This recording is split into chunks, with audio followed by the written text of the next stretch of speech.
la dernière œuvre en collaboration avec Akira Toriyama.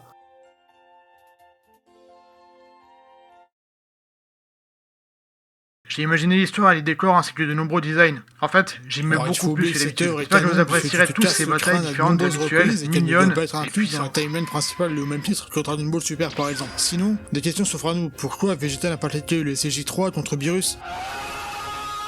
Chose que je ne peux accepter parce que il atteint bien son stade de Super Saiyan 3, ça je suis d'accord, certes, mais pour moi cela remet en cause ce qu'il dit contre Majin Buu, son discours où il tire sa révérence face à son rival de toujours.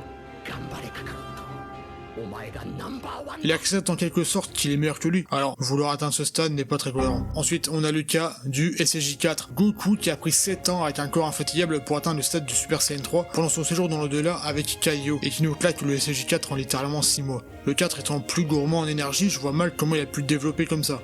Et quelque chose d'inattendu se produisit. Je sais. C'était Dante. On a un antagoniste pas des plus mémorables, alors il faut se dire, Goma, honnêtement, il fait peur à qui? Personne, le mec il s'appelait Goma quoi.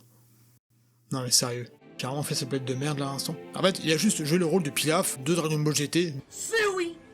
À l'instar dans Dragon Ball, lui qui avait des antagonistes plutôt marquants comme Piccolo Daimao, Freezer, Cell. Serre. Et alors lui il va juste finir dans les bas-fonds de notre mémoire, il sert absolument à rien. Est-ce que Dragon Ball n'aurait pas perdu du coup de sa magie pour être utilisé à des fins plus commerciales? C'était à se demander parce que du coup c'est un peu le bal des Super Saiyans. Pour reprendre les termes de Vegeta, des jeux comme Dokkan Battle, Legends ils vont pouvoir récupérer beaucoup de ça avec Vegeta Mini, Son Goku Mini, Son Goku Super Saiyan 3 Mini, Son Goku Super Saiyan 4.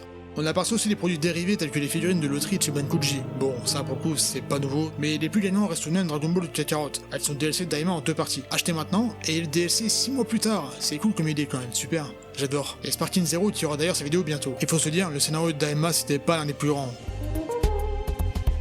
On n'est pas revenu à l'époque de Dragon Ball, ni même de Z, c'était pas le but. On retrouve certes l'aventure, mais de ce côté chibi qui apparaît, cette nouvelle DA qui me dérange. On a des contours assez arrondis, des visages très enfantins, c'est pas ce que j'aime dans Dragon Ball. Après je sais que ça peut plaire, je sais que du coup c'est là pour attirer un autre public que nous, mais c'est pas ce que je préfère. Il faut finalement se dire que Dragon Ball ne sera plus jamais comme avant. Mais si vous voulez vous faire votre propre avis sur cet animé, il est disponible sur Crunchyroll. Il faut simplement profiter de l'instant sans vraiment vous poser de questions.